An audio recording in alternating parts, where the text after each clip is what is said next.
नमस्कार, मैं सुकन्या सिंह आप सभी दर्शकों का अन्नदाता कार्यक्रम में स्वागत करती हूं। भारत की आत्मा किसान है जो गांवों में निवास करते हैं। प्राचीन काल से लेकर अब तक किसान का जीवन अभाव में ही गुजरा है। समय अभाव के कारण उनकी आवश्यकताएं भी बहुत सीमित होती है।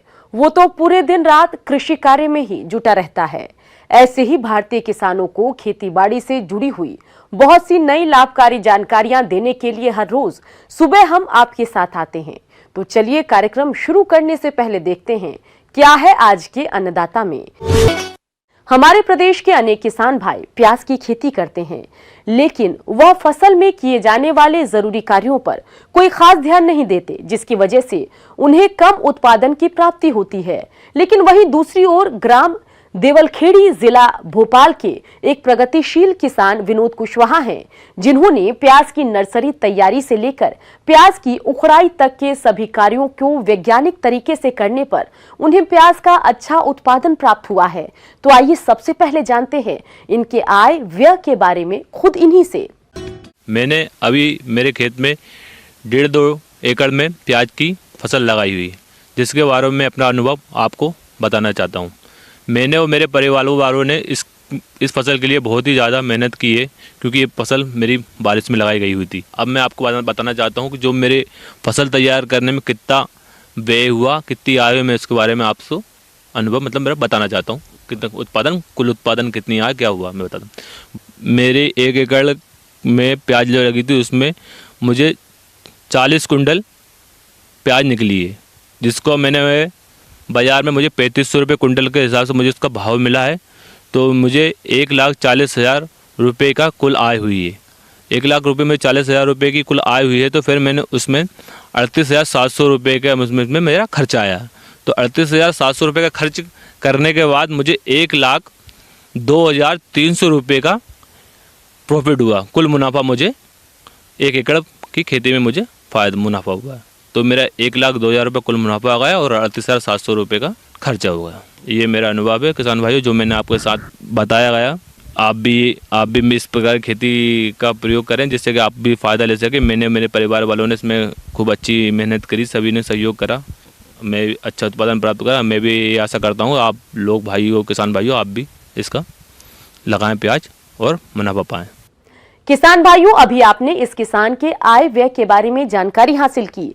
अब आइए जानते हैं कि इस किसान से प्याज की फसल से इतना अच्छा उत्पादन प्राप्त करने के लिए कौन कौन से कार्यों को कब और किस तरह से किया। मैंने सबसे पहले इस फसल के लिए अच्छा बीज का चयन किया, जो मैंने रेड बुल के नाम से आती है प्याज, मैंने वो लगाई है। तो पहले मैं 5 किलो बीज लेके आया, फिर मैंने मजदूरों के द्वारा 10 बाई 10 की क्यारी बनवा कर रोप डलवाई हाथों से। बीज डालने के बाद मैंने उसमें पानी करा, जो फिर मेरा महीने भर 30 से 35 दिन में मेरा पौध अच्छा तैयार हो गया। सबसे पहले मैं भूमि का चयन करता हूँ। भूमि का चयन करने पे ये विशेष ध्यान रखता हूँ मैं कि कहीं पर भी पानी ना भराए। पानी भराएगा तो मेरी फसल प्याज खराब हो जाएगी। तो मैं ढालू मनवा जगह का चयन करता हूँ। फिर मैं भूमि तैयार करता हूँ। भूमि तैयार करने के लिए सबसे पहले मैं कल्टीवेटर से इसकी गहरी जुताई करवाता हूँ। फिर गहरी जुताई के बाद में 2 ट्राली गोबर के खाद का प्रयोग करता हूँ, जिसमें ट्राइकोडर्मा डालता हूँ, जिसमें जड़ में फंगस ना लगे और प्याज में ज़्यादा रोग ना आए। रोगों की रोकथाम के लिए भी ट्राइकोडर्मा का उपयोग मैं करता हूँ। फिर मैं इसमें 3 बोरी सिंगल सुपर फास्ट भी डलवाता हूँ ऊपर से, जिससे कि भूमि की जो ठंडक है ना वो चले जाए और थोड़ी भूमि में गर्माहट आ जाए। सिंगल सुपर पर डालने के बाद मजदूरों के द्वारा उसमें प्याज लगवाई। प्याज लगवाने के लिए मैंने सर्वप्रथम उसमें पानी करा। पानी करने के बाद मजदूरों को रोप से उसमें अंदर गीले में एक एक करके धान की तरह लगाते हैं, जैसे उसको प्याज भी वैसे ही लगाते हैं। प्याज लगाने के बाद 15 से 20 दिन के बाद इसमें एक पानी करता हूँ। उसके लिए मैं सबसे पहले 5 किलो यूरिया लेता हूँ, जो पूरे 1 एकड़ जगह में मैं फेंक देता हूँ। उससे क्या होता है कि ज़मीन है ना वो नरम हो जाती है और खुरपी से निंदाई करने में बहुत ही आसानी होती है। फिर निंदाई करवाने के बाद जो भी खरपतवार होता है तो मैं इसे खुरपी के द्वारा निंदाई करवाता हूँ।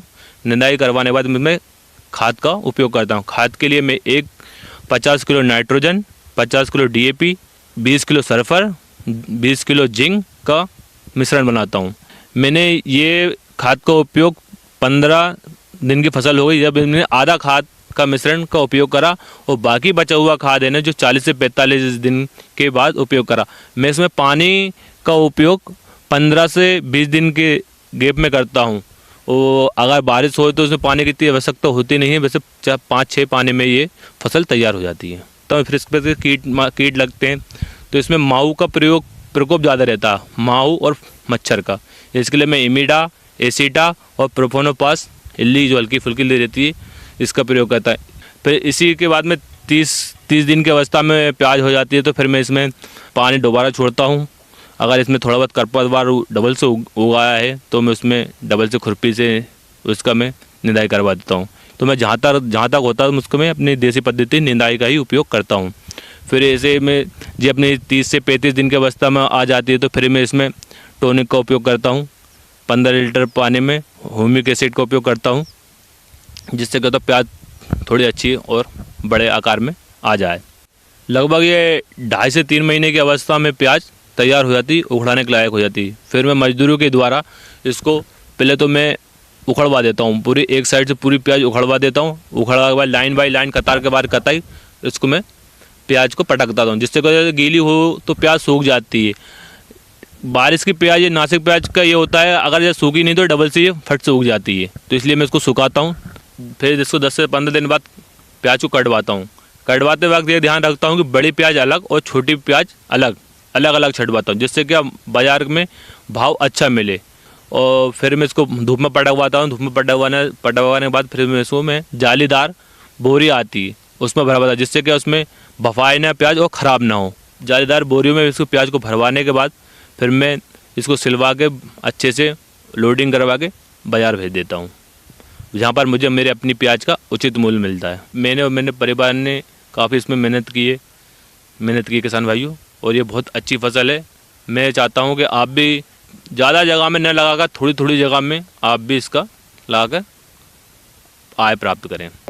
चलिए अब रुख करते हैं अगली कड़ी की ओर।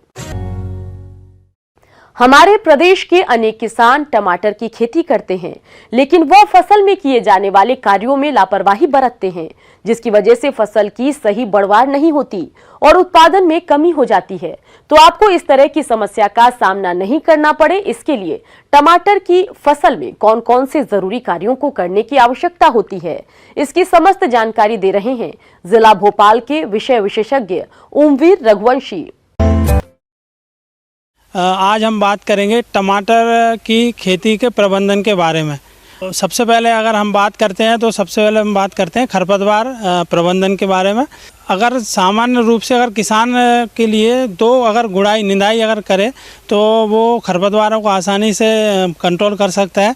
पहली निंदाई अपनी 15 दिन, रोपाई के 15 दिन बाद, और दूसरी निंदाई जो है वो 25 से 30 दिन बाद अगर किसान करता है तो खरपतवार नियंत्रण कर सकता है। किसान भाइयों, टमाटर की फसल का उचित विकास हो, इसके लिए फसल में सिंचाई करना जरूरी होता है। तो आप कैसे करें इस कार्य को, इसकी जानकारी कुछ इस प्रकार से है। किसान भाइयों, अब हम बात करेंगे सिंचाई प्रबंधन के बारे में। तो अभी जैसा कि जो वर्तमान में जो दृश्य है, अभी सर्दी का मौसम चल रहा है तो 7 से 8 दिन के अंतराल पर सिंचाई किसान को करनी चाहिए, और जैसे ही गर्मी शुरू होती है मार्च के बाद तो 2 से 3 दिन के अंतराल पर सिंचाई की जाती है टमाटर में। किसान भाइयों, अब हम बात करेंगे खाद एवं उर्वरक की। तो वर्तमान की स्थिति देखते हुए किसान इसमें नाइट्रोजन की मात्रा जो रहती है अनुशंसित की गई है वो 60 से 90 किलोग्राम प्रति हेक्टेयर की दर है। उसको 3 भागों में दिया जाता है। पहला भाग अपनी रोपाई से पहले खेत में दिया जाता है, उसके बाद जो बचे हुए 2 भाग रहते हैं, आधा भाग है उसको अपन 25 से 30 दिन बाद देते हैं रोपाई के, और जो दूसरा भाग है, अंतिम भाग है, वो 45 से 60 दिन बाद दिया जाता है।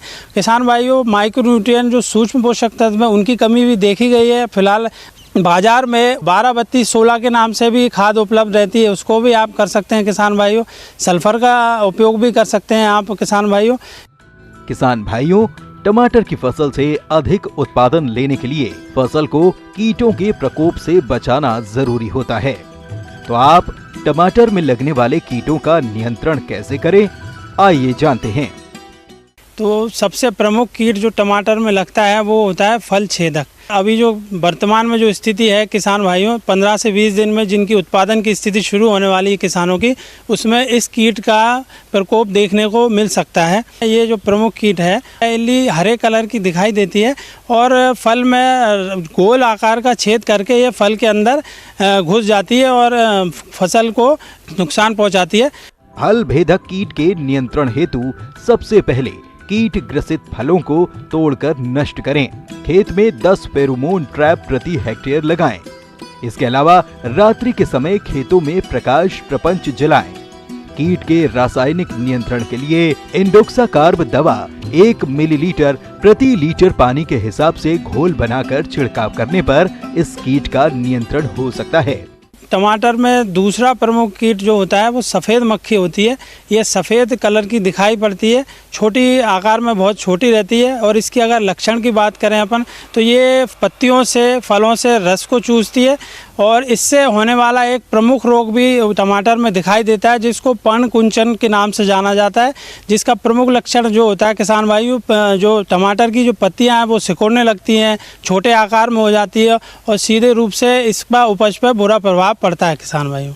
और अगर किसान भाइयों इसके नियंत्रण की बात करें तो पहला अपना जैविक नियंत्रण पर जाएंगे जिसमें आप नीम का तेल उपयोग कर सकते हैं। और किसान भाइयों अगर आप रसायन नियंत्रण करना चाहते हैं क्योंकि ये रस चूसती है तो इसके लिए आपको उदर विष का उपयोग करना पड़ेगा, जिसमें आप साइपरमेथ्रिन का यूज़ कर सकते हैं जो 2 ml प्रति लीटर की दर से आप छिड़काव कर सकते हैं किसान भाइयों।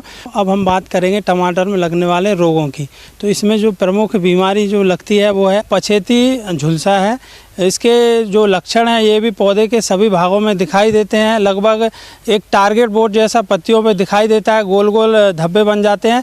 इसके कंट्रोल के लिए किसान भाइयों रसायन कॉपर ऑक्सीक्लोराइड है 2 ग्राम प्रति लीटर की दर से आप छिड़काव कर सकते हैं किसान भाइयों। मेरे द्वारा बताए गए बिंदुओं को यदि अगर वो ग्रहण करता है तो वो ज़्यादा से ज़्यादा लाभ कमा सकता है, ज़्यादा से ज़्यादा आय कमा सकता है किसान भाइयों। बढ़ते हैं अगली प्रस्तुति की ओर। किसान भाइयों, खाद्यान्न फसलों में मक्का का प्रमुख स्थान है जिसकी खेती करके किसान अधिक लाभ कमाते हैं। लेकिन इस फसल को कई घातक कीट नुकसान पहुंचाते हैं, जिनमें से आज हम बात कर रहे हैं मक्का के तना छेदक कीट की। ये कीट फसल को सबसे ज्यादा हानि पहुंचाता है, तो इसकी रोकथाम आप कैसे करें, इसकी जानकारी दे रहे हैं डॉक्टर SN राय। आज हम मक्का के तना छेदक के कीट के समेकित कीट प्रबंधन के विषय में चर्चा करेंगे। पहले हम जानना चाहेंगे कि ये कीट जो है पहचान और इसका मैनेजमेंट प्रबंधन कैसे करेंगे। यह कीट छोटा और भूरे रंग के पंख वाला कीट होता है। इसके लार्वा मटमैले एवं उजले कलर के होते हैं। इसके लार्वा ही जिसको शिशु कहते हैं वही ही ज़्यादा नुकसानदायक होता है। वो हमारे शुरू से जब पौधा मक्का का जन्म लेता है और अंत तक भुट्टा बनने तक इसका आक्रमण होते रहता है। इसलिए हम लोगों को चाहिए कि शुरू से ही इसका प्रबंधन करना चाहिए। तना भेदक सुंडी तने में छेद करके उसे अंदर से खाती है, जिससे गोब एवं तना सूख जाता है। यह मक्के के लिए सबसे अधिक हानिकारक कीट है। ध्यान देने वाली बात यह है कि इसकी सुंडियां 20-25 मिलीमीटर लंबी और स्लेटी सफेद रंग की होती है, जिसका सिर काला होता है और 4 लंबी भूरे रंग की लाइन होती है। इसकी सुंडियां तनों में सुराख करके पौधों को खा जाती है, जिससे छोटी फसल में पौधों की गोब सूख जाती है। बड़े पौधों में ये बीज के पत्तों पर सुराख बना देती है। इस कीट के आक्रमण से पौधे कमजोर हो जाते हैं और पैदावार बहुत कम हो जाती है। यह कीट के प्रबंधन के लिए हम लोगों को गहरी जुताई करनी चाहिए, जिससे कि उसके प्यूपा या अन्य जो शिशु या अंडे रहें वो उसमें मरे जाएं। दूसरा है कि उसके जितने भी अवशेष हैं, मक्का या आप लगा रहे हैं तो उसके जितने भी अवशेष हों उसको जला देना चाहिए या मिट्टी में गाड़ देना चाहिए, जिससे कि प्यूपा या एग मर जाएंगे या ख़त्म हो जाएंगे। बार बार जो है इसको प्रबंधन के लिए बार बार जो है मक्का को हम लोग को नहीं लगाना चाहिए। इसलिए नहीं लगाना चाहिए कि मक्का को हम रेगुलर हमेशा लगाते रहते हैं तो उसके लार्वा प्यूपा एक फसल से दूसरे फसल में जाते रहता है तो इसलिए जो है हम लोगों को बीच बीच में रोटेशन करते रहना चाहिए, जिससे कि वो उसका भोजन नहीं मिलेगा और जिससे कि वो कीड़ा बार बार नहीं लगेगा। मक्के की फसल में एकीकृत कीट नियंत्रण के लिए सबसे पहले साफ, उपयुक्त एवं प्रतिरोधी किस्मों का चयन करना चाहिए और बोने से पहले बीजों को कीटनाशक दवा से उपचारित करना चाहिए। खाद तथा अन्य तत्वों की मात्रा का प्रयोग मिट्टी परीक्षण के आधार पर करें। खेतों से फसल अवशेषों का हटना तथा मेढ़ों को साफ रखना चाहिए। यांत्रिक नियंत्रण की बात करें तो कीड़ों के अंड समूहों, प्यूपों तथा वैक्सों को इकट्ठा करके नष्ट कर दें। रोगग्रस्त पौधों तथा उनके भागों को उखाड़कर जला दें। खेत में जगह जगह पर बांस खुड़ियां लगाएं, जिससे पक्षी कीड़ों को खाकर नष्ट कर सकें। मित्र कीटों का संरक्षण करें। प्रकाश प्रपंच की सहायता से रात को कीड़ों को आकर्षित कर नष्ट करें। कीड़ों की निगरानी और उनको आकर्षित करने के लिए फेरामोन ट्रैप का प्रयोग खेत में करें। इसके बाद जो है जब मक्का को हम लगा देते हैं, जब ही 40 से 45 दिन का मक्का होता है तो उसमें स्टेम बोरर का आक्रमण होता है। इसलिए जो है शुरू की अवस्था में नीम पर आधारित कोई दवा देना चाहिए। यदि 1 या 2 क्रॉप इंसेक्ट लगा हुआ है, उस पर जो है हम लोग को नीम पर आधारित निम्बिसिडिन, नीमाजोल या नीम ऑयल का 4 ml प्रति लीटर के हिसाब से स्प्रे करते रहना चाहिए, जिससे कि वो कीड़ा का आक्रमण नहीं के बराबर हो और ये रिपेलेंट का भी काम करता है।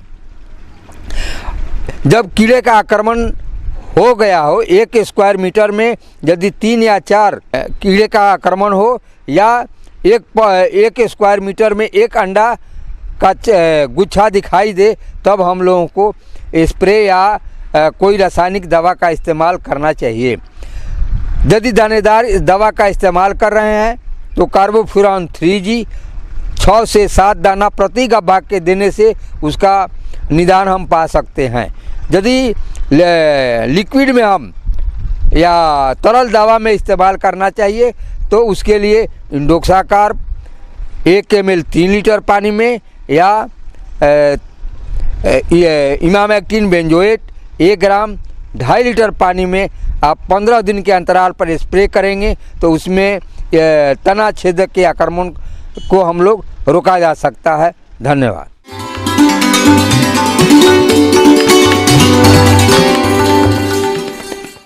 अन्नदाता हेल्पलाइन निशुल्क फोन संपर्क सेवा के माध्यम से आपके द्वारा पूछे गए प्रश्नों में से 1 या 2 महत्वपूर्ण प्रश्न को हम अपने कार्यक्रम में शामिल करते हैं।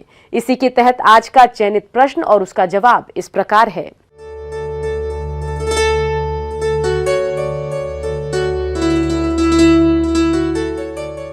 अन्नदाता निःशुल्क फोन संपर्क सेवा के माध्यम से पूछे गए प्रश्नों में से आज हमने जिस प्रश्न को कार्यक्रम में शामिल किया है उसे पूछा है ग्राम सहपुरा, जिला डिंडोरी के कृषक सुनील यादव ने। यह गाय और भैंस की उन्नत नस्लों के बारे में जानकारी चाहते हैं। तो सुनील यादव जी, आपकी जानकारी के लिए प्रस्तुत है कार्यक्रम का यह अंश।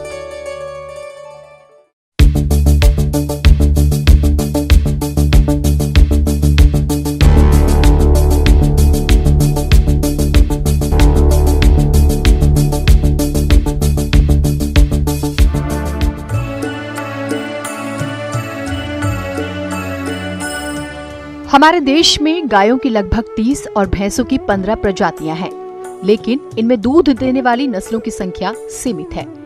हमारे किसान जिनकी इच्छा दूध व्यवसाय से जुड़ने की हो, उनके लिए दुधारू पशुओं की नस्लें एवं चयन की जानकारी होना महत्वपूर्ण है। साहीवाल, ये लंबे सिर, छोटे सींग, मध्यम आकार, लाल रंग, ढीले चमड़े एवं लंबे थनों वाली नस्ल है, जो प्रति ब्यात 300 दिन लगभग 1900 लीटर दूध देने की क्षमता रखती है। गीर, ये सफेद चित्तियों से युक्त लाल रंग की मध्यम आकार की नस्ल है, जो गुजरात के गीर पहाड़ियों में पाई जाती है, जिसका सींग मध्यम आकार का, पीछे की ओर मुड़ा हुआ, कान लंबे लटकते हुए एवं पूंछ कोड़े जैसी होती है। ये प्रति ब्यात लगभग 1500 लीटर दूध देती है। थपाकर ये गठीले शरीर, लंबा चेहरा, मध्यम आकार के सींग, लंबे काले गच्छों से युक्त पूंछ एवं बड़े कान वाली गाय है, जो राजस्थान के थार मरुस्थल एवं कच्छ में पाई जाती है। ये प्रति ब्यात लगभग 2200 लीटर दूध देने की क्षमता रखती है। भैंसों की नस्लों के बारे में बात करें तो मुर्रा नस्ल काफी उपयोगी है। इस नस्ल की भैंसों का मूल स्थान हरियाणा एवं पंजाब का पश्चिमी इलाका है। ये विशाल गहरे काले रंग, गर्दन एवं सिर अपेक्षाकृत लंबा, आयनपूर्ण विकसित पूंछ बालों के गुच्छों से भरे हुए, आगे की तरफ पतली एवं पीछे से भारी होती है। ये लगभग 3 साल में प्रथम बच्चा एवं प्रति ब्यात लगभग 2000 लीटर दूध देने की क्षमता रखती है। सुरती, इस नस्ल का विकास गुजरात राज्य के खैरा एवं बड़ौदा जिलों में हुआ है। मध्यम आकार, सिर लंबा, सींग हंसिया आकार का, रंग भूरा या हल्का काला एवं जबड़े तथा छाती पर 2 सफेद धारियों का पाया जाना इस नस्ल की पहचान है। ये नस्ल प्रति ब्यात औसतन 1800 लीटर दूध देती है। अब आइए देखते हैं कल दिखाए जाने वाले कार्यक्रम की मुख्य झलकियां। मटर की फसल को नुकसान पहुंचाने वाले कीट और रोगों का नियंत्रण।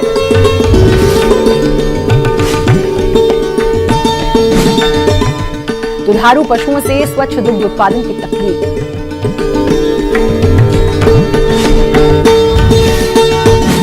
किसान भाइयों, अन्नदाता आपकी सेवा के लिए संकल्परत है।